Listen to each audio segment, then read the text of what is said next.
Saya yakin kebanyakan YouTuber yang seperti saya, yaitu yang masih ngedit videonya sendiri, pasti merasa lega setiap kali editannya beres. Video akhirnya siap dan udah gak sabar pengen cepet-cepet diupload, dengan harapan kalau video yang akan diupload itu bakal dapat banyak view. Karena kita merasa yakin kalau video baru ini idenya benar-benar cemerlang. Tapi kenyataan lebih sering berkata lain. Ternyata setelah diupload itu view-nya kecil banget, gak sesuai dengan ekspektasi. Faktor yang bisa jadi penyebabnya itu bisa macam-macam, dan salah satunya adalah kualitas video yang bikin kurang enak untuk ditonton. Bukan semata-mata karena videonya tidak diproduksi oleh peralatan mahal, tapi karena kurangnya kontrol terhadap kualitas dari videonya. Jadinya beberapa viewer yang sebetulnya tertarik untuk nonton karena melihat judul atau thumbnailnya, tapi baru lihat sebentar udah langsung close videonya. Hal yang sangat saya sarankan setelah baru beres ngedit itu supaya si videonya lebih menarik adalah jangan langsung upload, tapi nyantai dulu sambil rebahan. Mungkin kalian saat ini agak bingung, apa urusannya bikin video bagus sama rebahan? Bisa dikatakan juga sebagai quality control, tapi intinya ada beberapa checklist penting supaya videonya bisa lebih menarik untuk ditonton viewer. Karena pas lagi ngedit video, mata dan kepala kita itu terpaku pada layar monitor atau layar handphone, dan itu cukup bikin pikiran kita cukup lelah. Ditambah lagi leher dan pundak pun juga biasanya kerasa pegal ya. Nah, saat kondisi kita seperti itu, penilaian terhadap video kita itu biasanya akan berbeda. Video yang sebetulnya masih kurang bagus, kerasanya itu jadi udah cukup bagus. Nah, jadi istirahat dulu sebentar untuk mendinginkan kepala. Kalau mau makan atau minum dulu juga silahkan. Mau rebahan dulu sebentar juga silahkan. Biasanya akan membantu kita sedikit lebih fresh. Nah, setelah lebih fresh, baru kita bisa melakukan review video untuk mengecek jika ada hal-hal yang masih harus diperbaiki. Nah, yang biasa saya lihat itu ada beberapa hal, bisa dibilang hal-hal tersebut adalah syarat-syarat mutlak yang memang harus ada di video yang bakalan bisa membantu viewer supaya lebih betah nonton. Yang pertama saya lakukan adalah menghapus bagian-bagian keren yang ada di video.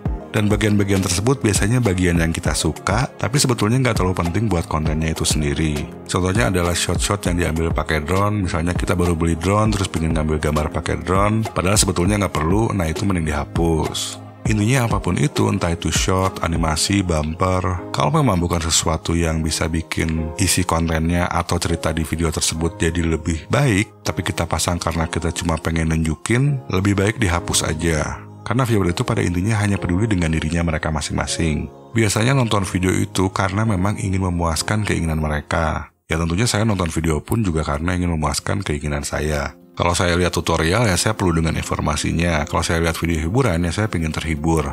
Jadi pastiin kalau misalkan ada bagian-bagian yang masuk karena ego kita, hanya karena kita merasa itu keren, lebih baik dibuang aja. Nah, dan hal yang lebih penting lagi, bahwa pesan yang ingin kita sampaikan ke viewer itu harus benar-benar bisa tersampaikan.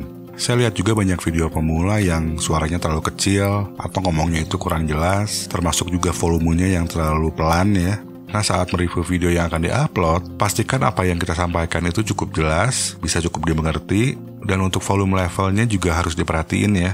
Jadi kita itu jangan berpikir kalau viewer bakal gedein volumenya. Nah, terus juga kalau kita ngerekam suara, entah kita syuting atau mungkin hanya ngerekam suara voiceover, pastikan kita ngomong dengan artikulasi yang jelas dan dengan volume yang cukup. Nggak perlu teriak-teriak banget, tapi juga jangan pelan-pelan banget. Anggap aja kita lagi ngobrol sama orang yang posisinya 2 meter dari posisi kita. Ya sekitar 2-3 meter lah. Nah, terus yang sering saya lihat juga di video-video pemula itu, background musik biasanya lebih kencang daripada suara ngomongnya. Jadinya nggak balance.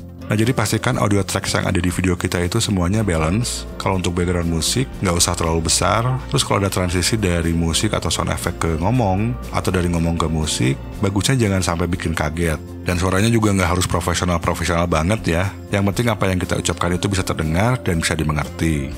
Teman-teman juga bisa coba bandingin audio dari video kalian dengan video dari channel-channel besar. Biasanya kalau channel-channel besar itu audionya udah cukup oke. Nah, coba bandingin volume levelnya. Coba dengerin dengan volume yang maksimal. Kalau dibandingin suaranya masih terlalu jauh, misalnya audio dari video kalian itu masih terlalu kecil, berarti nanti viewer yang nonton akan sulit dengerin audionya. Nah, kalau misalkan seperti itu, berarti masih harus diperbaikin.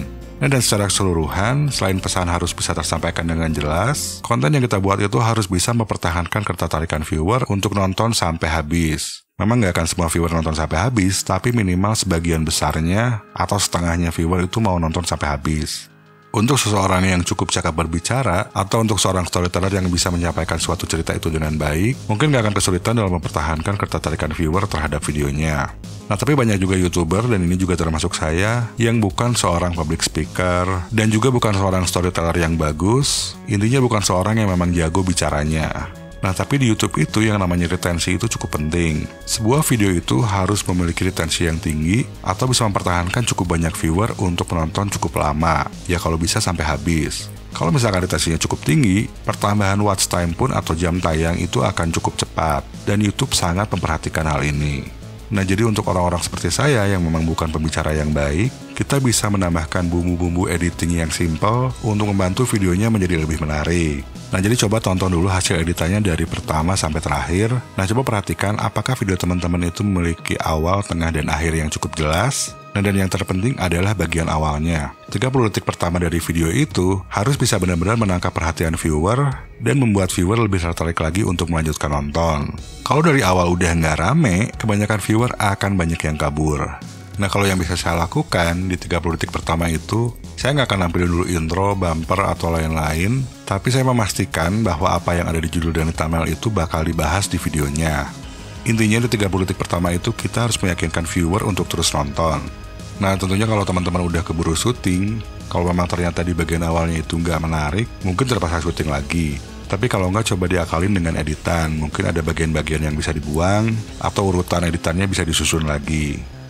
Nah, selain itu juga perhatikan pacingnya. Pacing itu bisa dibilang seperti tempo ya. Jadi apakah terlalu cepat atau terlalu lambat, mungkin pindah-pindah antara klipnya itu terlalu cepat, bisa agak diperlambat. Kalau memang terlalu lambat, ya bisa agak dipercepat. Saat teman-teman nonton hasil editan videonya pertama kali, coba perhatiin ada bagian-bagian yang bikin bosen nggak? Kalau memang kita sendiri ngerasa bosen pas nonton video kita, kemungkinan viewer juga bakal ngerasa bosen. Nah, jadi coba temukan bagian-bagian yang membosankan, bagian-bagian yang ngomongnya terlalu bertele-tele. Nah, bagian-bagian tersebut bisa dihapus. Terutama jika ada bagian yang terlalu repetitif, mungkin hal yang udah kita omongin lagi, atau bagian yang udah kita liatin lagi, padahal sebetulnya nggak perlu, nah itu bisa dihapus. Jadi cukup kita keep salah satunya aja. Kecuali bagian tersebut memang penting untuk diulang. Nah, terus di bagian potongan-potongan yang kita lakukan, biasanya akan ada audio yang kurang mulus. Nah, seperti contoh yang kita lihat, di bagian sini ada waveform yang terpotong, nah nantinya itu akan terdengar kurang mulus, dan untuk itu kita bisa menggunakan teknik J-Cut. Jadi video untuk klip selanjutnya sudah bisa mulai di saat klip sebelumnya itu belum berakhir. Jadi kita bisa panjangin dikit di depannya. Nah, dan tentunya juga kita bisa kasih fade in supaya lebih mulus. Nah, tapi kalau misalkan audio yang terinterupsinya itu di bagian klip sebelumnya, seperti yang terlihat di sini, kita bisa melakukan L-cut. Nah, jadi setelah klipnya pindah, audionya jangan langsung berakhir. Kita panjangin dikit, dan kita juga bisa menambahkan fade out. Nah, selain audio dan juga pacingnya, kita juga bisa menambahkan efek-efek simple. Contohnya dengan melakukan zoom in di saat kita mengatakan sesuatu yang penting, atau di saat harus menunjukkan sesuatu yang cukup penting. Jadi viewer juga nggak terlalu bosan ya, padahal videonya masih itu-itu aja. Cuma harus perhatikan kalau melakukan zoom in seperti ini, kita harus maintain eyeline-nya atau garis matanya. Jadi saat zoom in, matanya itu jangan pindah ke posisi lain, walaupun ukurannya besar, posisi matanya itu harus berada di garis yang sama, atau garisnya tuh nggak terlalu jauh ya. Kalau untuk kalian yang pakai video editor yang ada penggarisnya atau rulernya, nah bisa pasang penggarisnya dulu, jadi ngepasinnya lebih enak. Tapi kalau yang nggak ada ya terpaksa dikira-kira aja. Nah, selain dengan melakukan zoom in sederhana seperti tadi, teman-teman juga bisa menggunakan Can Burn Effects. Can Burn Effect itu adalah pergerakan kamera palsu. Contohnya zoom in seperti ini, atau zoom out seperti ini. Bisa juga pergerakan ke kiri atau ke kanan. Padahal saat di-shoot itu kameranya diem. Nah, tapi pergerakan kameranya ini ditambahkan saat editing. Nah, selain dengan menggunakan efek-efek simple, yang cukup penting itu adalah menambahkan teks di bagian-bagian tertentu, terutama bagian-bagian yang penting, untuk membantu viewer itu bisa lebih mengerti poin-poin yang kita sampaikan. Jadi kita itu harus benar-benar bantu viewer supaya lebih mengerti konten yang kita bikin, dan juga pesan yang ingin kita sampaikan. Trik-trik lainnya juga kita bisa menambahkan B-roll. Ini supaya viewer nggak bosan lihat yang itu-itu aja. Misalnya kita ngerekam wajah kita. Kalau dari awal sampai akhir video itu cuma ada wajah kita, mungkin viewer bisa cepat terasa bosan. Nah, kita bisa nambahin B-roll dengan menggunakan video-video stock footage. Video-video stock footage ini bisa dicari di Pexel atau Pixabay. Nah, kita bisa tempatkan di bagian-bagian tertentu saja untuk mengilustrasikan poin yang kita bicarakan. Tentunya untuk teman-teman yang syuting pakai beberapa kamera, teman-teman juga bisa ambil B-rollnya sendiri. Misalnya kalau kita lagi ngetik di komputer, kita bisa shot juga tangan kita di keyboard. Dan intinya kita bisa sekreatif mungkin pakai B-roll hasil shot kita sendiri, atau pakai video-video stock footage, dan bahkan juga bisa ngambil cuplikan film. Kalau kita ngambil cuplikan film cuma sedikit itu nggak masalah, karena kita ngambil cuplikan film pun juga konteksnya udah berbeda ya. Misalnya kita membicarakan hal-hal yang menakutkan, terus kita ngambil cuplikan pendek dari film di mana ada orang yang ketakutan, nah itu nggak masalah, yang penting kita nggak nyeritain ulang filmnya. Kita juga bisa menambahkan background musik, tapi background musik yang memang tepat. Kalau memang nampilin bagian yang sedih, ya jangan pakai background musik yang menyenangkan, karena nggak tepat dengan emosinya. Jadi ini kita matching aja dengan emosi yang ingin kita sampaikan, tapi kalau memang di bagian yang nggak perlu background musik, ya nggak perlu pakai background musik. Nah, untuk teman-teman yang ingin lebih tahu cara membuat struktur video yang benar-benar menarik, teman-teman bisa lanjutin nonton video yang ini.